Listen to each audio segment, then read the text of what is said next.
difference can join us. So whether you are in Malone or whether you're down in Brattleboro, you can be part of what we do. And I believe we stand on 6 pillars as a children's hospital. We don't have a building, but we stand on 6 pillars. One is that everybody that we bring on board should strive to be or be a national or international leader.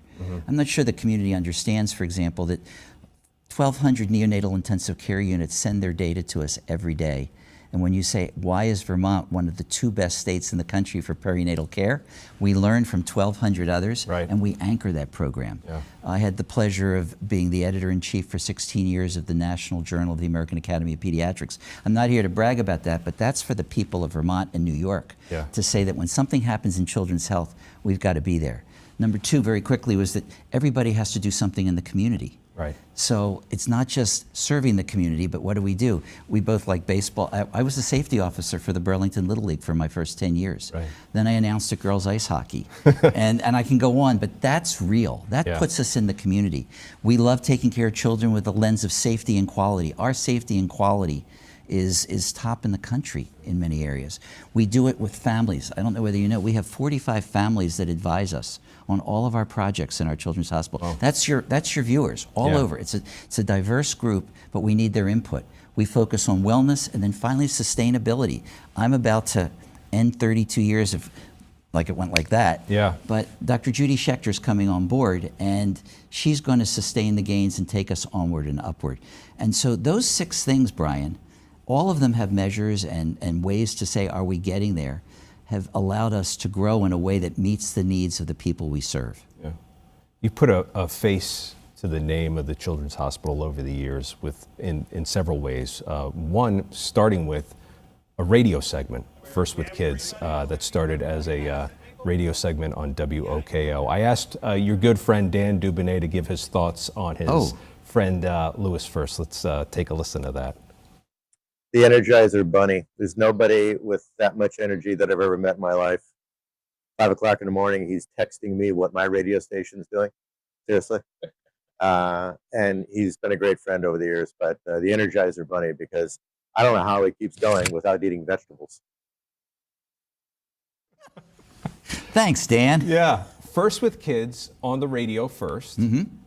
And that turned into the big, doing the Big Change Roundup, right? Well, you're jumping a little bit. First with Kids evolved because I was doing a public affairs show that I was told plays and I love our farmers, but it was playing in the milking barns early Sunday morning. And so I started on that show and I said, well, I'm going to make this a moving experience. I don't want to be a coward about it, but let me milk this topic about children in Vermont. And when I finished, the 2 disc jockeys of the morning roundup at that time stopped me and said, do you know anything about country music? And I said, I really don't. And they said, well, we'll teach you country music if you teach us about children. And that's how First with Kids got started. And then after I had done a number of them, one of the television stations sort of started to get interested to say, have you ever done television? And I hadn't. And I wish I'm glad you don't have my first clip. It would not appear on NBC5. No, it did not. We got you later on. But that's how it evolved. And 1,500 some odd segments later, it's been a way to really bond with the community and educate in a very unique way. Nothing makes me feel better than when people stop me on the street and tell me that they're following what we talked about on First with Kids. A few weeks ago you were here in the studio taping your last series of segments, and when you came out, you shared with us how impactful these segments have been to parents across our region. And even using media in this strategic, I'm so grateful. I'm not doing this just because we're on NBC5, but I'm so grateful to your station and to WOKO and to community newspapers who would take the message of the week and make sure that clinicians all over this region could see what I was talking about, and so could families, and then perhaps even talk about it during an office visit or talk about it in schools. It's been so exciting for me. Also, I could be a little creative. It seems like only last year that I shared, or should I say scared, some Halloween safety tips with parents. In writing them and doing them and singing a little bit. Well, I'm making a list, checking it twice, so I can give you some helpful advice. You name it, and I've used First with Kids, but if it gets the message across and it makes a difference in the health of children, it doesn't get better. Your use of humor in sharing advice, where did that come from? I'm an educator. And I want people to make sure that just because I'm a doctor doesn't mean we're not all part of this community. And I found that humor, while is a tool to attract people, but then to have something behind it, something that shows we care, something that says we are friends, something that says humility. You know, when I tell stories, it's not about what I've accomplished, but what I haven't done right, so that people can say, this person's accessible. All of us at our children's hospital want to be accessible, and we want to be humble, but we also want to be inclusive, and humor helps us to get there. How has the Big Change Roundup impacted the hospital over the years? Obviously, you've raised millions of dollars through. Well, again, I this credit concept. Dan Dubonnet and WOKO for coming up with the idea of why don't we, instead of a traditional telethon or radiothon, ask people to just collect their spare change and tell their stories. Taking care of children is about stories. We have to have the science, but having those stories, and the Big Change Roundup allows all of that to come together. And it's an investment in the future. When children have collect change and know it's going to help other children, think about how that plays out years from now. So that has been I guess it's a renewal of vows every year. When I look in the faces of the families who tell us that they've raised this change for our children's hospital, and they say our children's hospital, tell me that doesn't make a difference. A big person from our side of things on NBC5 who has been involved over the years is Tom Messner. He also wanted to share this message with you. Does he? I think of a guy who doesn't have no in his vocabulary.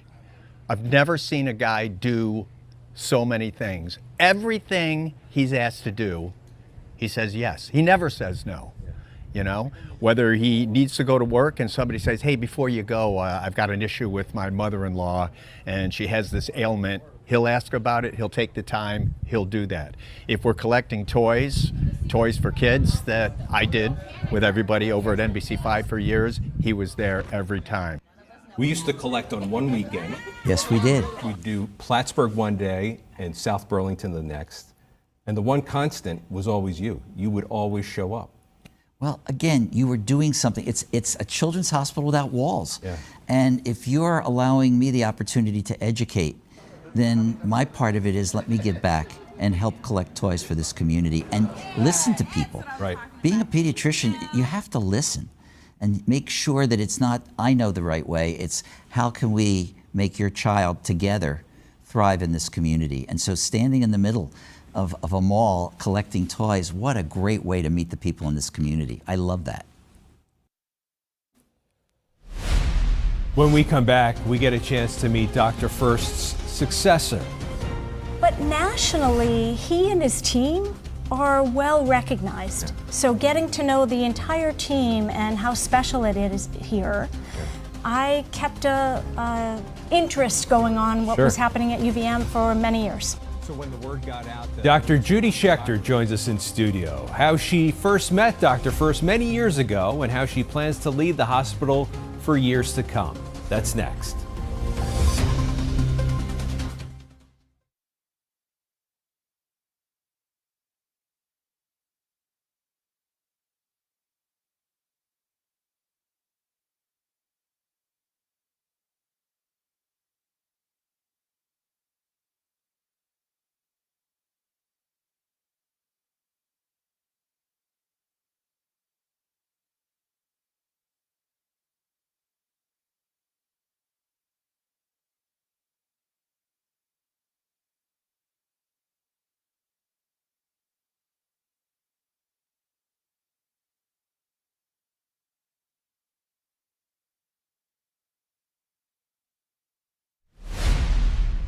We're now joined by Dr. Judy Schaechter, the next Chief of Pediatrics of our Children's Hospital. Dr. Schaechter, welcome to our region. Thank you so much, Brian. I appreciate that. I gotta believe that the world of pediatrics is kind of like the world of local television. Everybody knows everyone. So I'm guessing the two of you have known each other over the years, right? Well, Judy was a chief of pediatrics at University of Miami for a number of years. So we crossed paths during my service and got to know each other in that role. And needless to say, I was exceedingly impressed with the work she was doing down there. And I am just overjoyed about the fact that she is now going to be my successor to take our children's hospital onward and upward.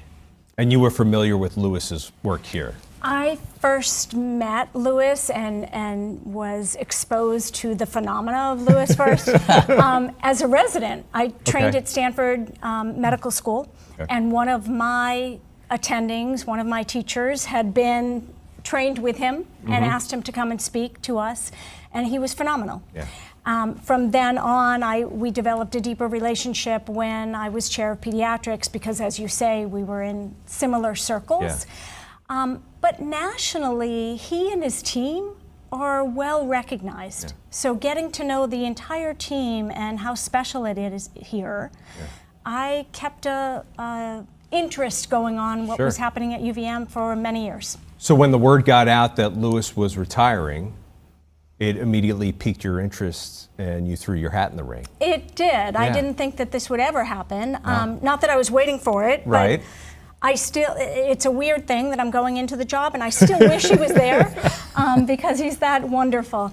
But yes, I was so impressed with what has been happening here over the many, many years in terms of the collaboration across the whole state. Yeah. What he's been able to, I hope, convey this morning about valuing the pediatricians, the families, the people outside the hospital walls to do the right thing by children in this state. And it's something that I hope I am able to help protect and grow upon. Yeah.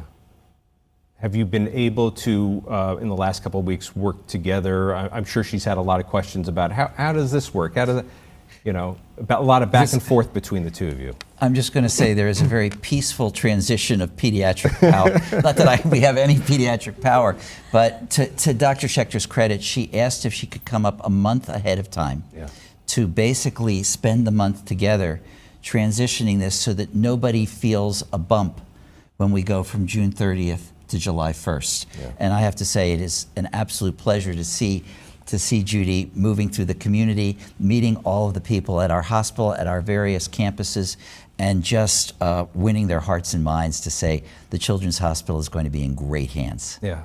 Is the Children's Hospital as great as the reputation you heard from the outside now that have you been here a couple of weeks and you've met with the staff? And it's better, right? It has been a joy to get to know the folks that make up the Children's Hospital. I'm speaking about the faculty I will be working with every day, the nursing staff, the child life staff, the people who support what we do and are all mission driven to do the best thing by kids.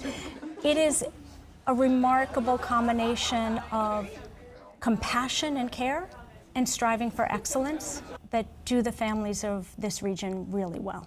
Let's talk about the big news last fall when the hospital joined what I like to call the Golisano family and got the backing of the foundation and Mr. Golisano. What does that look like going forward? Well, I'll take that one because I think it's important for people to know that Mr. Golisano, who is a business person and an entrepreneur and a philanthropist giving to charity, has an interest in animals, in children with intellectual disabilities, and children's hospitals. Yeah. And he found us.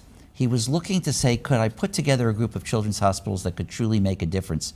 And he went to public data. And I think this is really important. The same thing he's looking at, anybody can find, but he discovered what we've been quietly doing. He looked at our safety records, our quality records. He looked at the patient experience and what patients say about staying at our children's hospital without walls. He looked at the skill of the staff, and then he said, is there a culture of collaboration?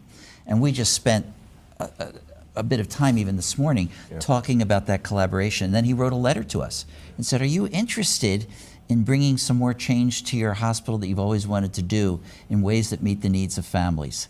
And he selected 15 hospitals to look at. He chose 6 of us.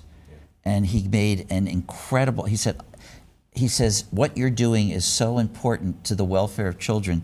I would like my name to be on it, but I'm going to give this gift and ask you to do with it what you think is right. Yeah. So we call that an unrestricted gift. And the gift was $25 million, Brian. Yeah. We're getting it every year, $5 million. And immediately we did something that I think some of the other Golisano hospitals haven't done. Yeah. We put together a group of families and nurses and staff and doctors from this community to say, how do we use this effectively? Yeah. Sometimes one person says, I'll take care of that and we'll build something. Yeah. What we're doing is creating programs we haven't had. In the next year, there will now be a pediatric allergist immunologist for our infants and small children. We don't have that in our state right now. We have allergy and immunologists, but they're uncomfortable with children. Yeah. We're going to take care of that. We have, and they do what they can do, but certain food challenges, et cetera, that really families have asked for and have to go out of state for, we'll be able to provide that. Children who have complex medical problems, we're going to give them one-stop shopping. We're going to set up specialty spots in New York. We really keep our specialty care over on the Vermont side, but families say it would be much easier to access if we could go over there, and Mr. Golisano is going to make that possible. A program for children with chronic pain. And finally, all of the areas that want to improve their safety and quality like we have in various offices, we're going to offer them the education and training if they're interested to do it. And we're just getting started. We couldn't do these things without the support of Mr. Golisano, but all the other things we're doing, the child life, the various spaces that we have, the programs we've created, that's from things like the Big Change Roundup and from the friend raising and the fact that the community continues to tell us what we need. Without what the community gives us, we couldn't build on Mr. Golisano. And without Mr. Golisano, we can't meet all of the needs of the community. So together, it's a win-win-win. Yeah. Well, you're arriving at an exciting time, aren't you? I am. I actually put my hat in the ring way before Yeah. there was any news about Golisano. So this was already a very, very special place, as Louis is laying out. This adds to what we can do. Yeah. Well, Dr. Judy Schaechter, welcome to our region again. Thank you. We're looking forward to working with you. And Dr. Louis First, thank you for your years of dedication to our region and for being a partner here on NBC5 for all those years, and for all of us parents who have been at that hospital, who have had children who have been cared by you. Thank you. Well, I want to thank you, Brian, and in turn everybody at NBC5 for truly being first with your kids.